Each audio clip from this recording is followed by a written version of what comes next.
Hey everyone, I'm Josie with the Rideau Lakes Horticultural Society. Thank you for joining our virtual meeting tonight. We have Mabel Fuentes. Mabel is a master gardener in training whose background is biochemistry, biotechnology, specializing in molecular genetics. She has also studied agronomy, and she has more than 25 years of experience in urban agriculture, as well as permaculture and biodynamic farm practices. Just so everyone's aware, we will be recording. So I'm just going to turn off everybody's video because this might end up on YouTube. So if you have any questions during the presentation, you can use your chat bubble and we'll accumulate the questions and then we'll come back to them at the end. You can also at the end turn on your video if you want to ask a question live, that's no problem. So Mabel, I will make you the host and we can begin. I'll just check if anybody else is in the waiting room. I think everybody's here, so good. Thank you for having me here. And I'm gonna share my screen.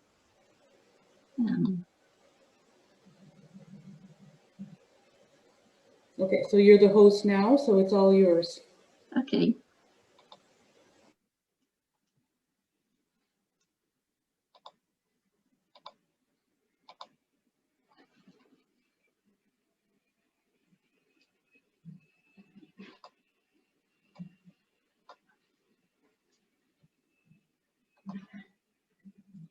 There. Okay, thank you. Tonight we're gonna talk about growing veggies and herbs indoors during the winter. I'm going to start with a review of the basic conditions for growing plants, and then I will give you some tips, resources, and answer some questions. If my video or my sound doesn't, it seems odd, please tell me, and I can make it better. Okay, thank you. So, as you may know, all plants require nutrients, water, light, and the right temperature to grow and fructify. Depending on the plant, these requirements may change, but most of the requirements for our edible plants are more or less the same.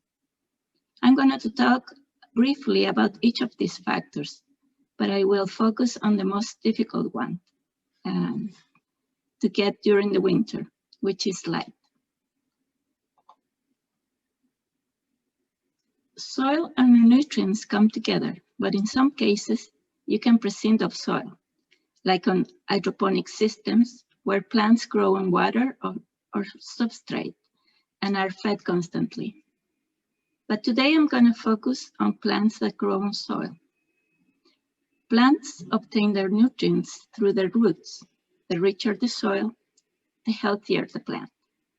A good soil provides plants with nutrients and beneficial associations. So what makes a good soil? A good soil is one which has a high water holding capacity, but drains freely, leaving airspace. Water and nutrients in such a soil will be easily available to plants.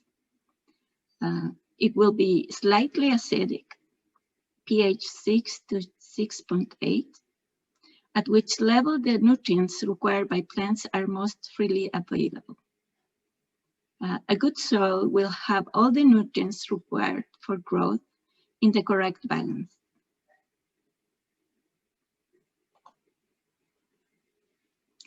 Growing plants in containers require a special soil. You can't use garden soil, it's too heavy. It contains pests and disease, and doesn't provide your plants with the nutrients they need. So plants growing in containers are subjected to more stressors than garden plants. Their roots are confined, so they can't reach out for nutrients or water, and we must provide them with that. My ideal soil mix is this. I haven't found a better one. I use it on my garden beds and on my pot plants. It's a mix of 3 components, and each apports with something special. The first one, and the most important, I would say, is compost. Provides plants with all the nutrients and microorganisms necessary for good health and growth. Make sure your compost is fully digested and free from pests and disease. The second one is fibrous material like peat moss. Although it provides very little nutrients, peat is beneficial because it lightens the soil while improving air circulation and soil structure. However, peat is unsustainable, and harvesting peat in such huge amounts threatens the environment in many ways. It can be regenerated. Coconut coir, also known as coco peat, is one of the best alternatives to peat moss. Can be used just like peat moss. It has excellent water holding capabilities. It has a pH level of 6, which is close to perfect for most garden plants, although some may prefer soil to be slightly more acidic or slightly more alkaline. And the third one is vermiculite, which is an expanded mineral that provides structure to the substrate and retains water. Though it is nutritionally inert,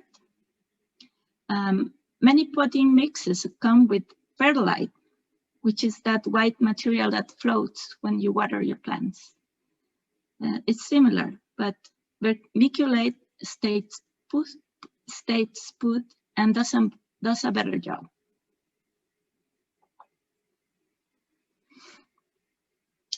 Water. Water is essential for all living organisms.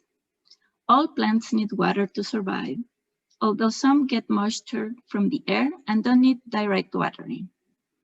Even a cactus needs water, but too much can cause it to root rot, and too little will see it shrivel.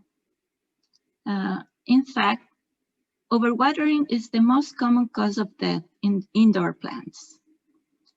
If the roots of a plant are surrounded by water, they can't absorb oxygen. The best tip is to use your hands and feel the soil. If it is dry, then you insert a finger. It's time to water. Water deeply each time to leach salts and get water to the roots. I use rain or melted snow. If you use tap water, let it sit for a while to get to a room temperature and to let chlorine evaporate. Or you can make a self-watering system also.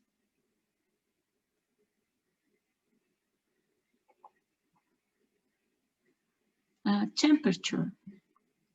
We live in houses where the temperature is controlled, but we don't have the same needs as our plants.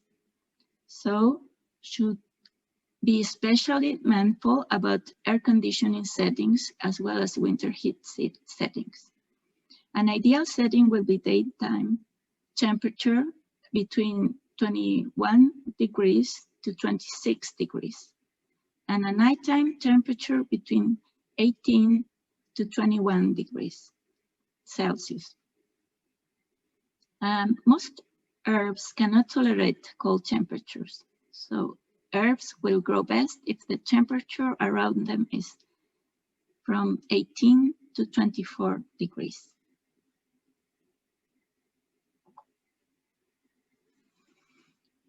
And what is light? Light is a form of electromagnetic radiation, a type of energy that travels in waves, just like the waves in the water. Other kinds of electromagnetic radiation that we encounter in our daily lives are also radio waves, microwaves, and X-rays. Together, all the types of electromagnetic radiation make up the electromagnetic spectrum.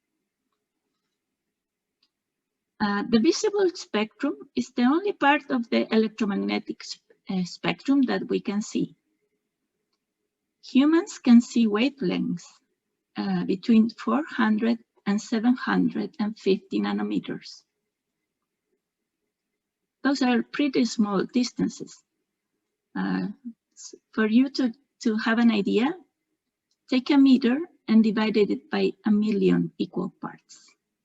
And then take one of those parts and divide it again by 1,000.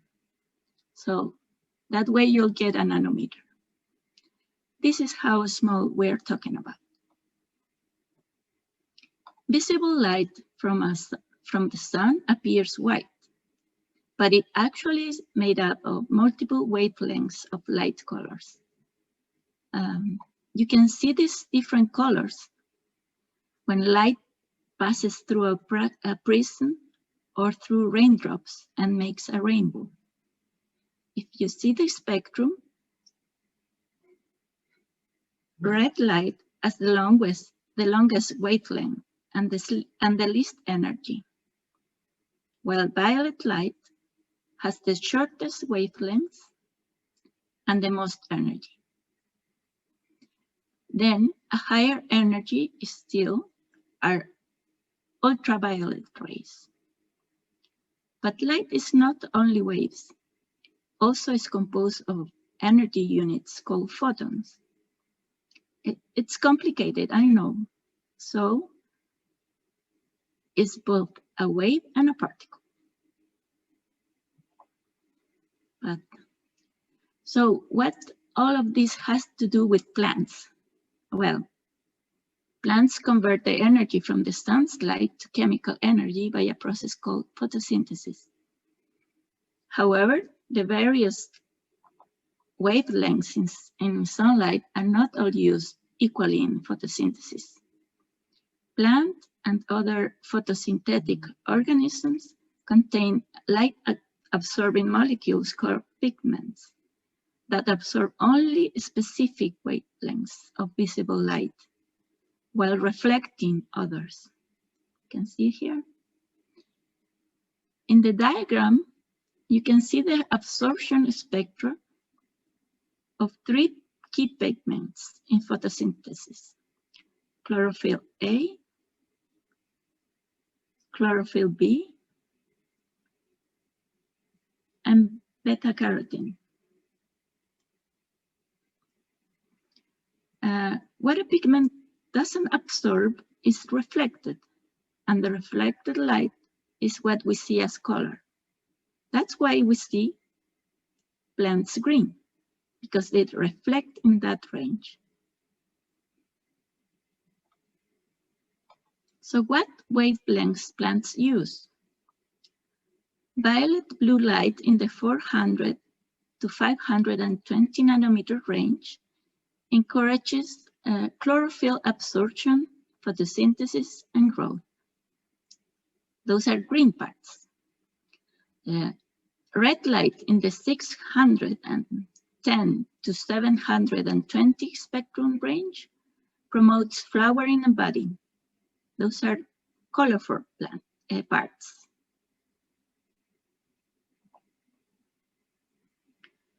So what do we do when there's not enough light for our plants during winter? We provide them with artificial light. Grow lights for indoor plants allow you to cultivate a wide variety of plants at any climate during any time of the year.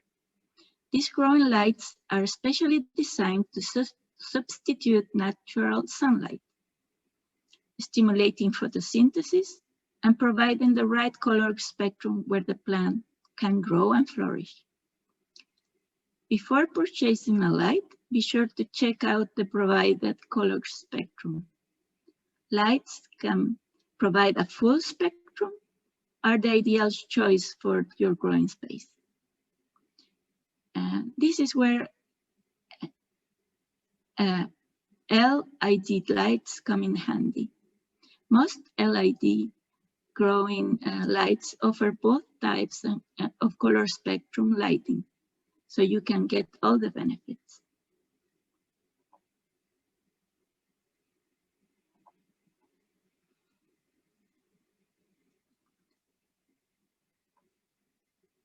You will find lamp color spectrum specifications in nanometers or kelvins.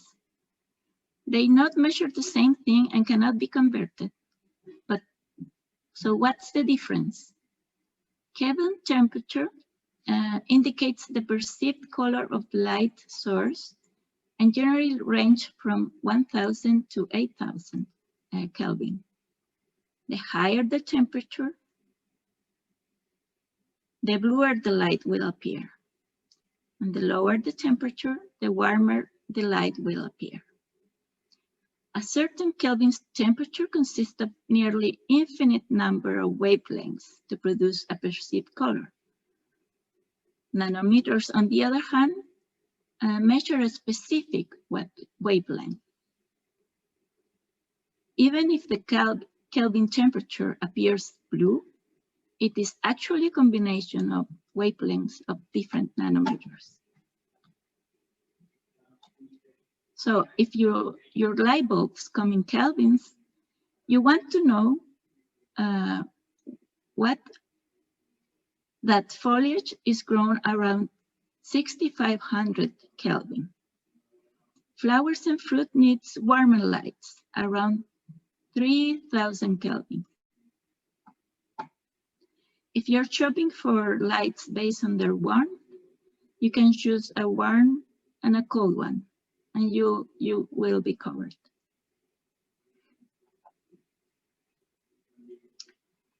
Now I'm going to talk about the type of grow lights. Incandescent lights are the least expensive, but are the least energy efficient ones, and generate relatively high heat output. Fluorescent grow lights. The standard fluorescent bulb, commonly denoted T8, makes a decent grow light for houseplants, starting seeds, supplementing the natural light of a window, and other situations where you need less light. They are fairly weak and must be placed within a few inches of the foliage to have much of an effect. T5 are other type of fluorescent grow lights, are narrower in diameter, but still widely available where light bulbs are sold. They have much higher light intensity, making them suitable as a sole light source for sun-loving plants. There's another type that is compact fluorescent bulbs, or CFLs. Those are an option for small spaces if you don't like the look of our rectangular fluorescent light fixtures. CFLs will screw into an ordinary incandescent light fixture, so you can use an old desk lamp, for example. Look for specialized full spectrum fluorescent grow bulbs to provide the right balance of light for flowering plants. LED grow lights. While they are considerably more expensive than fluorescent bulbs, LEDs use half the electricity and last 5 times longer, more than paying for themselves in the long run. The average LED bulb from the hardware store is not designed for plant growth, but LED grow bulbs are. They are capable of much greater light intensity than fluorescent bulbs and are available in full spectrum form. An easy rule of thumb Fluorescent bulbs are often used when growing just a handful of plants. LEDs are preferable for larger quantities since you can achieve higher light intensity per square foot. Another advantage of LEDs, they produce very little heat compared to other bulbs. That's an issue that can become problematic when you have lots of lights in a small space. There are also HID grow lights, which stands for high intensity discharge. They are generally halogen lights. Those are extremely powerful. Lights penetrate farther into the foliage than other bulbs, but are expensive to purchase, consume electricity inefficiently, and require special light fixtures, and give a lot of heat, so I don't recommend those.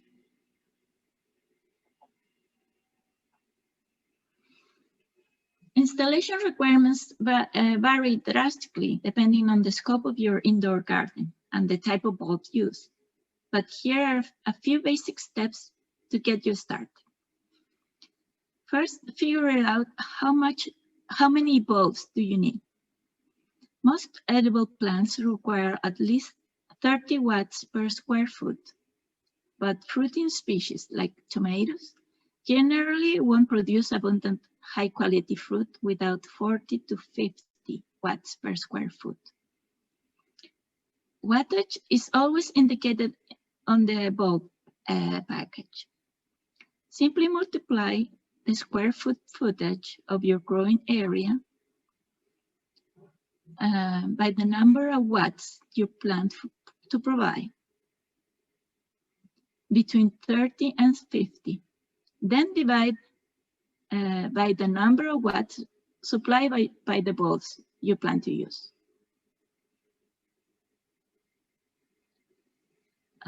Second is devise a light rack. You will need a way to support the bulbs over the plants at the proper height. And unless you're growing something that will remain at more or less the same height through its lifespan, you will also need a way to raise the light rack as the plant grows. This is usually accomplished through some sort of pulley system or by hanging the light fixtures with metal chain. That way you can easily adjust the height by changing the link the light fixture is hung from.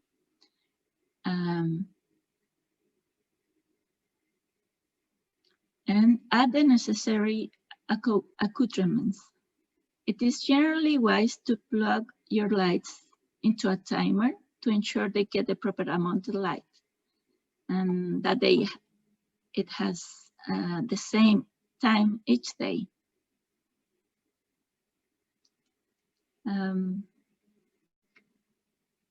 So a standard, they're available for indoor growings, but a standard timer will work. If your light brings the temperature above 27 degrees or so, you may need to install a ventilation system to prevent heat stress. Some people also use reflectors and all sorts of other grow light as accessories to achieve optimum results.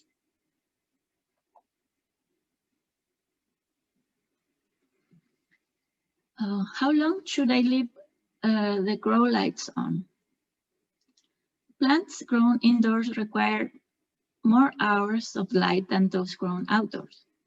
14 to 18 hours of light per day is recommended for most edible species when growing under artificial light. Don't be tempted to leave the lights on 24/7, however. At least 6 hours of darkness each day is essential to plant health. As the plants grow, raise their light fixture accordingly to maintain the optimal distance, which varies depending on the type of bulb used and its wattage. The higher the wattage, the farther away the bulb can be. Here are the basic parameters. Fluorescent grow lights, 3 to 12 inches. LED grow lights, 12 to 24 inches. HID grow lights, 24 to 60 inches.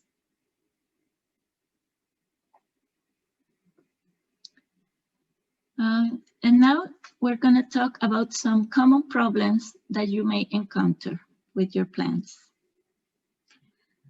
When your plants get leggy or sparse growth, this is a pretty clear indicator that your plants are not getting enough light. Reposition it in a spot with a brighter light or a longer period of light exposure. Houseplants grow fine under most indoor lights. Leafy greens, herbs, and some root vegetables may grow and produce well enough in a sunny southern window. However, if you want to grow vegetables, you will need to do more than just turning on the lights. Supplement natural sunlight with artificial light for a minimum exposure of 10 to 12 hours per day. Ambient temperature. Most houses are maintained at a fairly consistent temperature, but heat-loving summer vegetables produce the most fruit when exposed to temperatures around 27 degrees during the day and 18 degrees at night. But that is too hot for most of us. So try growing tomatoes, peppers, watermelon, cucumbers in a separate temperature control room or a mini greenhouse, or put them close to the hot air vent or radiator. I grew tomatoes that got direct sunlight during the day. Over or underwatering. Too little or too much water is another of the indoor vegetable problems to consider. This stresses plants, reduces leaf formation, and causes fruit to drop. If the plant leaves are decaying, you're giving it too much water. Make sure the containers and pots have drainage for the excess water to escape. But containers that have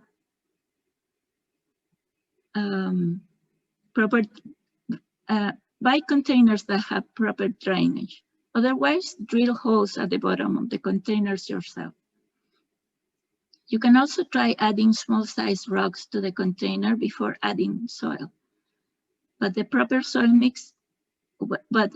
proper soil mix, you're not gonna need to worry about draining problems. Water deeply, but let the top layer of soil dry to the touch before watering again, or use an app to remind you to check your plants for water.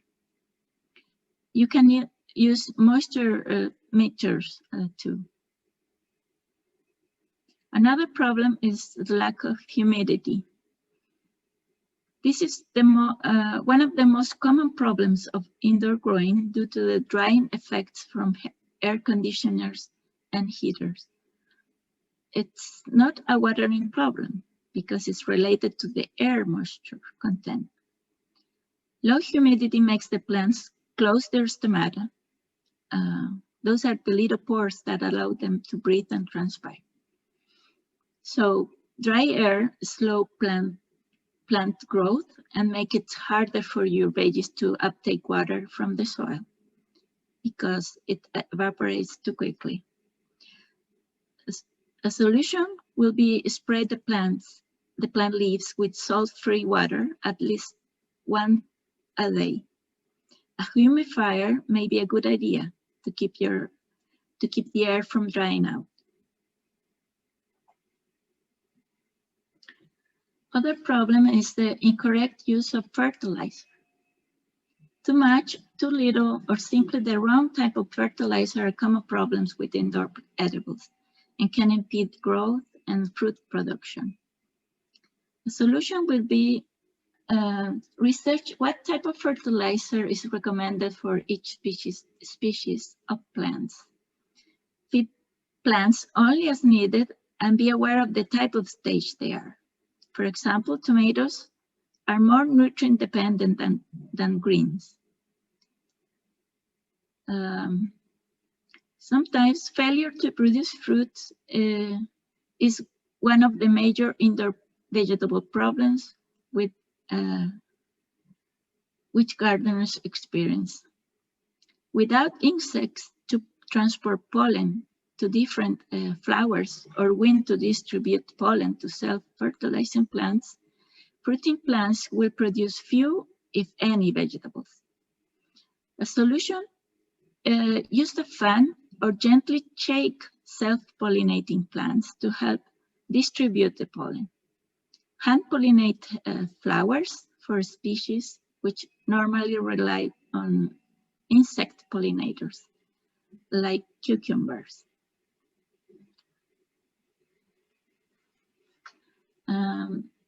And the diseases and pests, like outdoor plants, bacteria, fungi, viruses, and pests can create problems with your indoor edibles. Aphids and whiteflies can be particularly troublesome when gardening indoors. Also mites. Inspect plants regularly and treat immediately to avoid heavy infestation or spread of disease. To avoid plant mites infestation, keep your plants moist by spraying them regularly. There are also predator mites that you can buy and release, and they will eat the nasty one.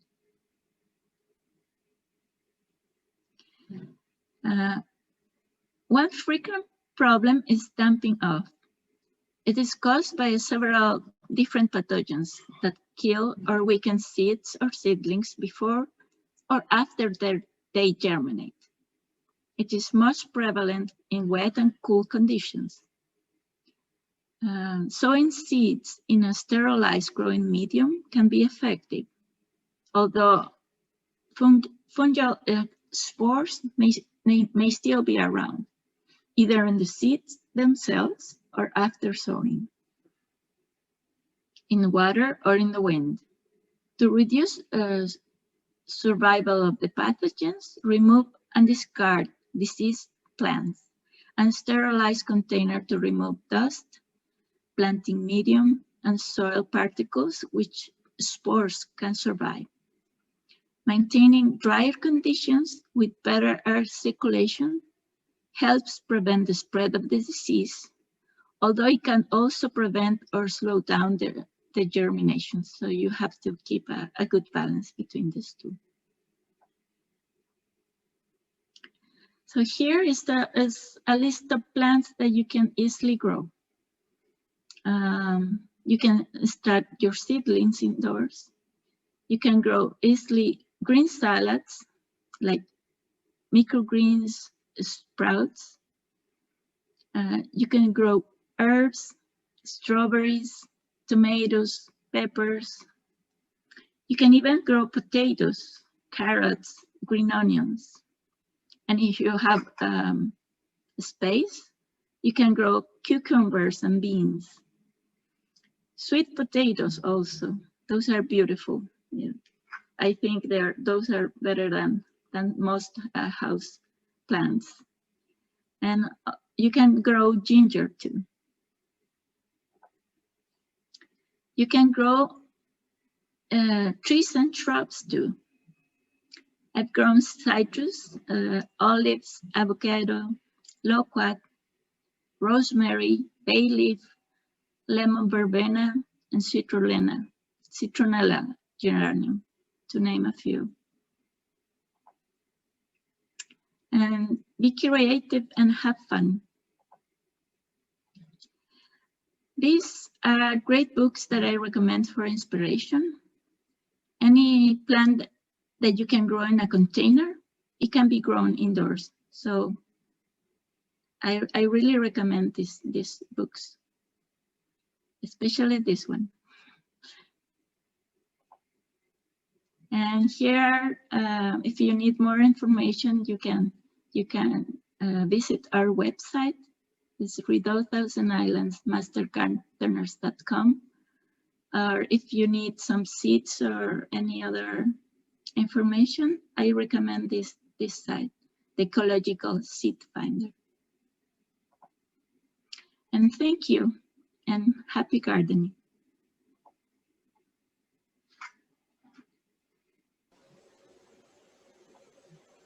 Well, thank you, Mabel. I think we have some questions from the chat. Let's see here. We have from Judy, where can one purchase grow lights? Okay, especially design grow lights, you can find almost anywhere. I've seen them in most hardware stores, but they are kind of expensive. So you can go with the fluorescent lights if you want to buy something that is cheaper. And if you don't need to, if you are using them for growing like green leaves, like salads or the plants that don't need much light. I also found like this one, I found it at the dollar store. You can find them almost anywhere. It cost me $4 or something. And it gives a red light. It's 60 watts and have a wavelength of 480 and other in the red range of around 60 nanometers. So it looks pretty decent. And in Kingston, I know there's a store that is in John Cantor Boulevard that they sell supplies for growing plants indoor and organic supplies. And the person that the owner is very kind and will give you any type of advice.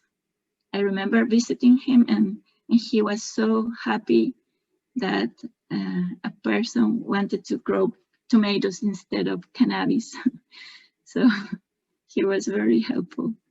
And he will give you tips or on buying some food supplies like fulvic acid or growing lights, containers. You can explore there. Yes, I really recommend him.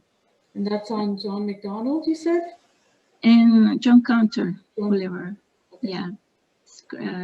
Organic Kings or something like that. I can't remember the name of this store, but it's beside, it's close to TCH, the big farm store. Oh, okay, yeah. Yeah. Okay. Good. And almost anywhere, Home Depot, I saw some, and Rona, they have bulbs. They have fluorescent lights, and they have LED lights. And they also sell the whole thing with shelves and everything if you want to go. Like a kit. Yeah. Okay. Okay, and I have another question from Yvonne. She says, I have a light bar for SAD or SAD. Could I use it for plants with a colored gel? SAD? I'm not familiar with those. Maybe I can, oh, I'm not the host, so I can't take Yvonne off the mic. Oh, let me make you the host then. Okay.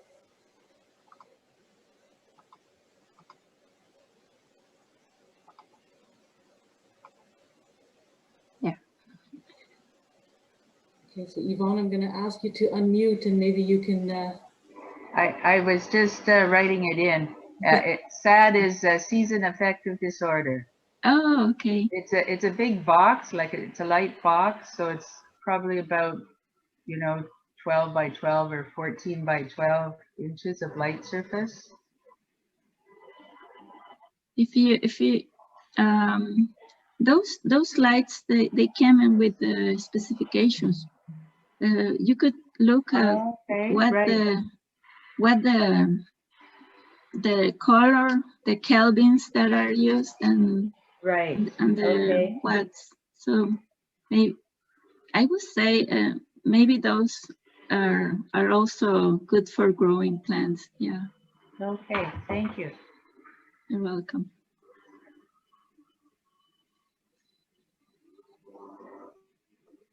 You're muted. Yeah, I just saw it told me.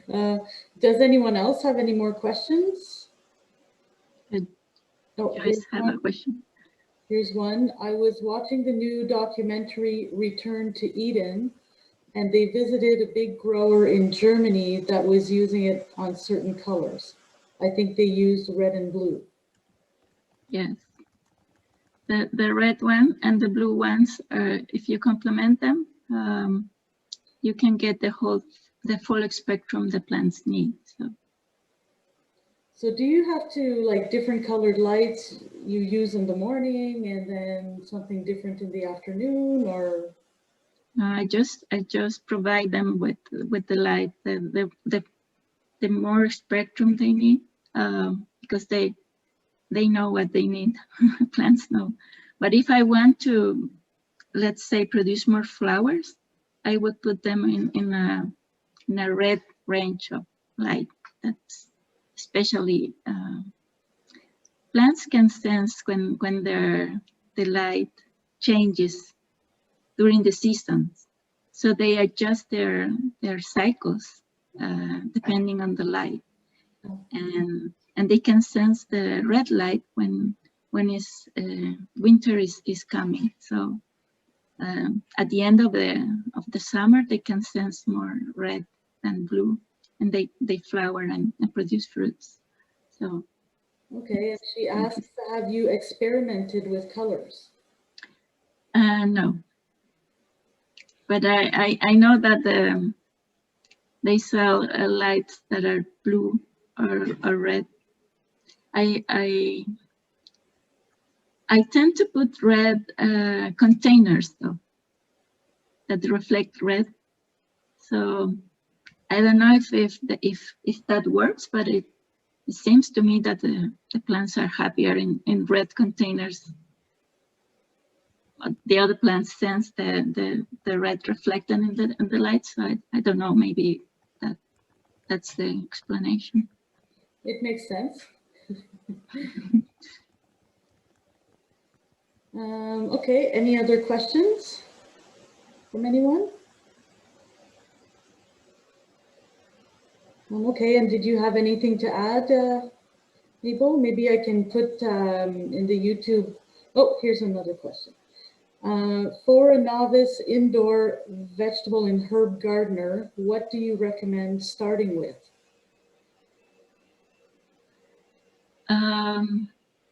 Start growing greens. Greens are the easiest. They can grow with a window, and they, if you do microgreens, you don't need them to be fully grown to be able to eat them. So you can have your salads after as little as 1 month to grow, and then if you need to explore more, you're comfortable doing that, you can grow tomatoes, like cherry tomatoes, but I recommend the ones that are determinate, so they don't climb all over your house, and you can, but those will need a red light or a more a light that has a more intense and in the range of growing light, not the common house lights. Okay, and another question. I like to use mirrors under my plants for the reflected light. Is that okay to do? Yes, yes, that's a very good idea because you concentrate the light on your plants. And actually the growing chambers, they put mirrors or reflective materials. So the light rays can bound back to the plants. And the plants will, you can maximize the light that way. So yes, it's a good idea. Okay. Any more questions, anyone? Okay. So do you have any wood tinfoil work? Yes, yes, that will work. Any reflective material. I was thinking even when you buy these chips, you could use recycle the inside of you have to wash the bags because they will be oily, but you could use something like that too if you want to recycle. Yeah. Okay, so we're getting comments like thank you and thanks, great explanations. I hope you enjoyed and it wasn't too long. I know I tend to speak a lot, but I think that if you are comfortable with the science behind it, you can make an informed decision, and you know what's going to happen with your plants. You can experiment and see what works and what doesn't for you. Yeah, well, I think with, yeah, thank you very much. I learned quite a bit, very useful info. That's from Yvonne.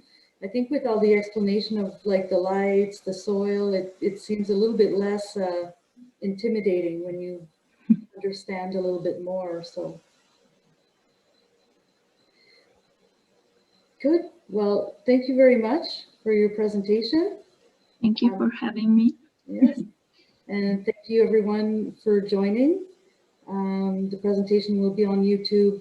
Give me about a week or so that I can put it together. And stay tuned on our website and on our Facebook group for our next meeting. And we'll see you then. And have a great evening, everybody. Thanks again, Mabel. Good night. Thank you so much. Okay. Bye. Bye.